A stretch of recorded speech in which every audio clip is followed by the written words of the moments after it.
It was in 1991 that we created Duke Nukem and released it to the world as a side-scroller, and it was a huge hit.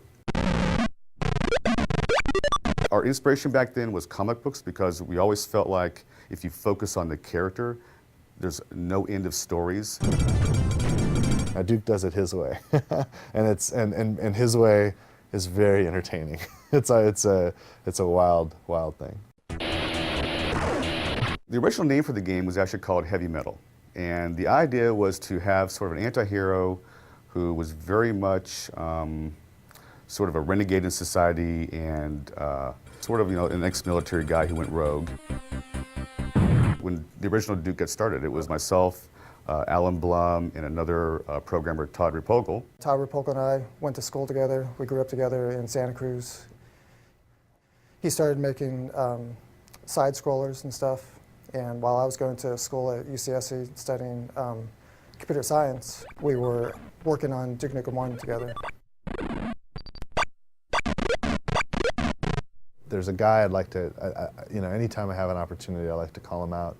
His name's Alan Blum. And Alan, he created Duke. He and Todd Repogel, back in 1991, 92, created the original 2D side-scrollers of Duke Nukem. And, great fun games. And he's the one guy that from the very first moment of Duke existing, all the way through till today, has been involved in the Duke projects. It's very childish. So it doesn't take itself seriously, It's, instead of trying to fit a formula or trying to do certain things, it just does stuff you want to do. Duke Nukem has always been about the character, and we were focused on that at the beginning. It was difficult to bring it out with the side-scrolling simple technology in which we couldn't have voice work and so on. Actually, the voice started with Duke Nukem 2. At the opening cinematic, he says, "I'm back." Todd Repogel, the original Duke Nukem programmer, came to me and just asked about doing a voice because he wanted Duke Nukem to sound like, at least then anyway, sounded like a cross between McBain and Arnold Schwarzenegger. Those were my instructions, and I just said 2 words. I said, "I'm back." I am back.